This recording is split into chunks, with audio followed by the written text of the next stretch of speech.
안녕하세요. 배심의 장미입니다. 오늘의 사연 지금 시작합니다. 저는 얼마 전에 어머니가 갔던 시어머니를 떠나보낸 60대입니다. 저희 어머니는 제가 어렸을 때 일찍 돌아가셨습니다. 그로 인해 저는 어린 동생들을 데리고 할아버지와 사느라 공부를 더 하고 싶었지만 대학을 포기하고 취업을 하였습니다. 항상 엄마에 대한 그리움으로 힘들었지만 동생들을 돌보느라 제가 엄마 역할을 해야 했기 때문에 그럴 여유도 없었어요. 그런데 결혼을 하고 한없이 저를 품어주신 시어머니 덕분에 그 결핍을 이겨내었던 것 같습니다. 시댁에는 홀어머니와 시동생이 있었습니다. 저희가 결혼할 당시 남편이 묻더군요. 학가를 할 수 있는지 말입니다. 솔직히 고민을 안 했다면 거짓말이죠. 그때 시어머니께서 세아가 우리 딱 1년만 같이 살래? 내가 너 시집살이 하게 하려고 같이 살자고 하는 거 아니야. 내가 1년 뒤에 너희들 살 집 마련해 줄게. 그러니까 우리 1년만 같이 살자. 하지만 정 네가 싫다면 합가 안 해도 나는 괜찮다. 사실 시어머니의 그 말들이 이해가 되진 않았습니다. 하지만 왠지 그게 싫진 않았어요. 그래서 고민 끝에 합가를 선택했죠. 신혼여행을 다녀오고 시작된 합가 첫날, 다음날 일찍 일어나야 한다는 긴장감에 뜬 눈으로 밤을 샌 것 같아요. 시간이 얼마나 흘렀는지 밖에서 뚝딱거리는 소리에 잠이 깨어 시계를 보니 새벽 6시더라고요. 어머님께서 아침을 준비하고 계셨습니다. 아유, 시끄러웠냐? 다시 들어가서 자라. 아침은 내가 해놓을 테니 그냥 들어가서 자. 아, 아니에요. 같이 해요, 어머니. 아니다. 들어가서 자라. 내가 너 밥 시키려고 같이 살자고 한 거 아니다. 너 밥 해주려고 같이 살자고 한 거야. 그랬어요. 어머님은 어려서 엄마가 돌아가시고 결혼 전까지 매일 아침밥을 하면서 가족들을 챙겨온 제가 안쓰러워 1년만이라도 제 아침밥을 해주고 싶은 마음에 같이 살자고 하셨던 거였습니다. 처음에는 차려주는 밥만 먹으라는 어머님이 불편하기도 했습니다. 물론 참 마음은 감사했지만요. 차려주는 밥을 앉아서 먹는 게 적응이 안 되었거든요. 하지만 어머님은 정말 진심으로 제게 친정 엄마처럼 대해주셨고 매일 아침밥을 차려주셨습니다. 결혼을 하고 저는 남편과 함께 맞벌이를 했고 처음에는 적응이 안 되던 그 밥상들이 적응이 되어가며 피곤한 날에는 늦잠을 자기도 하는 등 점점 생활에 적응이 되어갔습니다. 바쁜 아침에 조금 늦장이라도 부려 밥 먹을 시간이 빠듯한 날이면 출근하는 제 입에 어머님은 김밥을 말아서 넣어주기도 했죠. 저는 어머님의 사랑으로 참 행복한 결혼 생활을 했습니다. 제가 몸살이라도 나면 어머님은 닭을 푹 고아서 한 마리 모두 제 입에 넣어주시고 닭죽을 쏘아주셨습니다. 그 덕에 지금도 닭죽만 보면 돌아가신 시어머니 생각에 먹먹해지곤 하죠. 그렇게 1년만 살기로 한 어머님 집에서 저는 계속 살았어요. 이후 결혼 2년 만에 아들을 낳았고 결혼 4년차 되던 해 시동생이 결혼을 해 분가를 했습니다. 동서는 친절한 스타일은 아니었습니다. 가족들 간에도 항상 선을 그었고 시어머니의 배려를 불편해했습니다. 어머님이 결혼하고 맞이하는 동서의 첫 생일에 생일상을 차려준다고 집으로 초대를 했습니다. 어머니가 장을 보고 정성껏 동서의 생일상을 준비를 했는데 동서는 자신의 입맛에 잘 맞지 않는다면서 몇 젓가락만 하고는 잘 먹지 않더라고요. 이후 식사를 하고 과일을 준비하는데 동서가 아니 생일에 시댁을 부르는 사람이 어디 있어요? 형님은 이해되세요? 남편이 하도 부탁을 해서 오긴 했지만 아니 형님은 어떻게 시집살이를 해요? 깜짝 놀랐습니다. 아, 저렇게 생각을 할 수도 있겠구나. 그저 나라면 감사했을 텐데 사람에 따라서 또 저렇게 받아들일 수도 있구나 싶으면서도 어머님의 마음을 오해하는 동서가 안타까웠습니다. 동서가 못 온다고 했으면 어머님이 이해하셨을 텐데 나한테 귀뜸이라도 해주지. 어머님은 결혼하고 첫 생일이라고 챙겨주시고 싶으셨나 봐. 그 뒤로도 동서는 집안 행사가 있어도 잘 오지 않았고 어머님에게 항상 대면대면했습니다. 그러던 어느 날 시동생이 사업을 한다며 찾아왔습니다. 어머님, 이 한 번만 도와주세요. 이번이 기회이니 한 번에 도와주세요. 고향에 땅이 있다고 들었어요. 저희가 잘 되면 그 돈 다 갚아드릴 수 있어요. 네?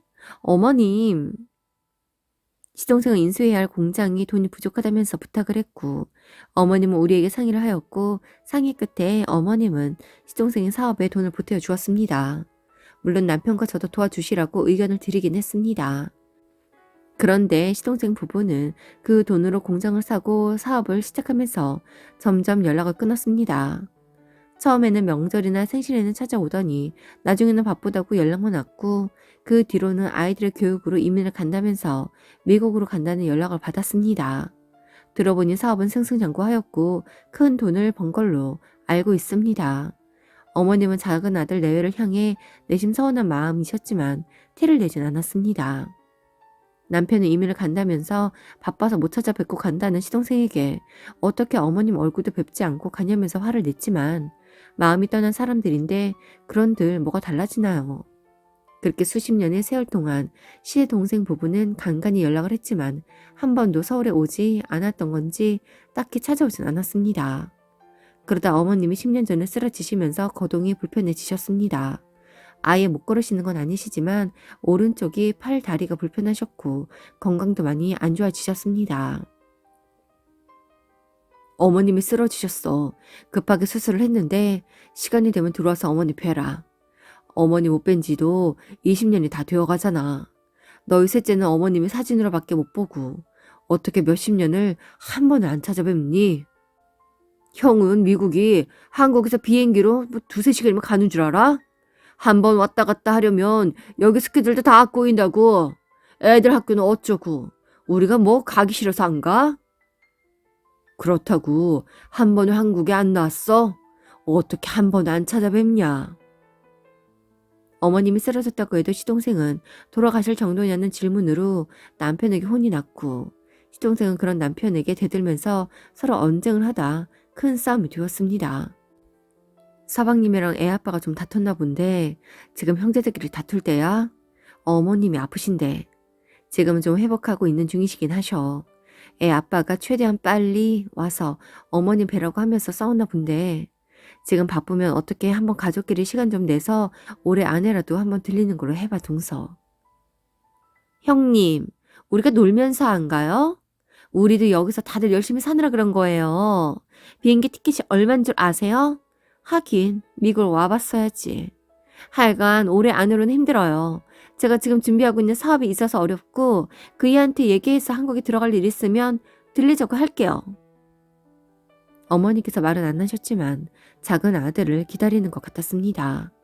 살면서 딱히 시동생에게 잘못한 것도 없고 그렇다고 동서한테 시집살이를 시킨 것도 부담을 준 것도 없는데 그 두 부부가 하나같이 어쩜 그렇게 매정하고 차가운지 제가 다 서운할 정도였습니다. 여보, 그냥 둡시다. 우리가 연례봤자 뭐 하겠어. 지들이 뵐 마음이 없나 본데 도대체 왜 저런지 모르겠네. 그렇게 우리는 시동생 부부를 잊고 살았습니다. 그러다 2년 전 어머님의 상태가 악화되면서 도저히 집에서 모실 수 있는 여력이 되지 않아 집에서 20분 거리에 있는 요양병원에 어머님을 모셨습니다. 어머님을 병원으로 모시면서 얼마나 마음이 아프던지. 어머님, 제가 매일매일 올게요. 어머님 좋아하는 곶감 사서 새우권 사서 매일 올게요. 그러니 나 매일 온다고 구박하지 마세요. 알겠죠? 어머님이 갑자기 아프실 때 우리가 제대로 어머님을 보살피지 못할까 봐 그래서 병원에 가는 거예요. 그러니까 어머님 서운하지 말아요. 아이고, 별 걱정을 다 한다. 나도 병원이 편해. 너 나 때문에 외출도 거의 못하고 내가 네 눈치 얼마나 보이는 줄 아냐? 매일 안 와도 돼. 그러니까 신경 쓰지 말어라. 어머님은 끝까지 제 걱정을 하면서 병원으로 가셨습니다. 그런데 야속하게도 코로나로 인해 어머님을 자주 뵐 수가 없었습니다. 영상통화를 매일 하면서 안부를 전했지만 하필이면 요양병원에 들어가시고 얼마 가지 않아 팬데믹이 터지는 바람에 괜히 요양병원으로 모셨나 싶어 마음이 안 좋았습니다. 코로나가 좀 완화된 작년, 어머님 상태가 더 나빠지셨습니다. 동서, 어머님이 몸이 많이 안 좋으셔. 서방님만이라도 한번 와야 할 것 같은데. 연세가 있으신데 당연히 안 좋으시겠죠. 말을 그렇게밖에 못해? 참 너무들 하네. 우리가 뭐 자주 전화하는 것도 아니고 이렇게 연락하면 정말 많이 편찮으신가 보다 하는 생각이 안 들어? 동서는 그렇다 쳐도 서방님은 자식인데 그래도 어머님이 편찮으신 거 알아야 하니 연락하는 거야. 어머님은 이후로 한 달이 채 되지 않아 잠이 든 데 어여쁜 모습으로 하늘나라로 가셨습니다. 어머님의 보고를 시동생에게 알렸으나 끝내 일 때문에 돌아올 수 없다던 시동생 부부. 남편은 그날 이후로 자신에게 동생은 없다고 하더라고요. 이후 어머님의 부고에도 올 수 없다던 시동생 부부가 한국 땅에 왔습니다. 대뜸 시어머니의 유산을 나누자고 하면서 말이죠. 형님, 어머님 재산 다 아주버님 앞으로 돌려놓으셨던데요? 그게 무슨 소리야? 어머님 집 그거 처분하고 아주버님 명의로 집 사서 이사하셨잖아요. 우리는 어머님 명의인 줄 알고 재산 정리하려고 들어왔는데 나 참. 그게 언제적 이야기인데 우리 셋째 태어나면서 집이 좁다고 어머님이 이사하자고 해서 집 넓혀서 이사 간 게 20년도 더 된 이야기야. 그리고 이사를 2번은 더 했고. 그러니까 20년 전에 어머님이 미리 재산을 아주버님 앞으로 돌려놓으신 거잖아요. 남편 말로는 그때 집뿐만이 아니라 땅도 하나 더 있었다던데 그것도 다 파신 것 같은데 그것도 다 취하신 거잖아요. 그거 어머님 유산이니 분배해야 할 것 같아요. 동서, 기억이 안 나나 보네. 동서네가 사업한다고 찾아와서 어머님이 그 땅 팔아서 동서네 해줬잖아. 제가 따져보니 우리 땅 팔아서 해주신 것보다 형님네가 취하신 게 더 많던데요. 제가 정리해서 나눠야 할 부분 알려드릴 테니 돈 보내주세요. 만약에 안 보내주시면 법을 할 거예요.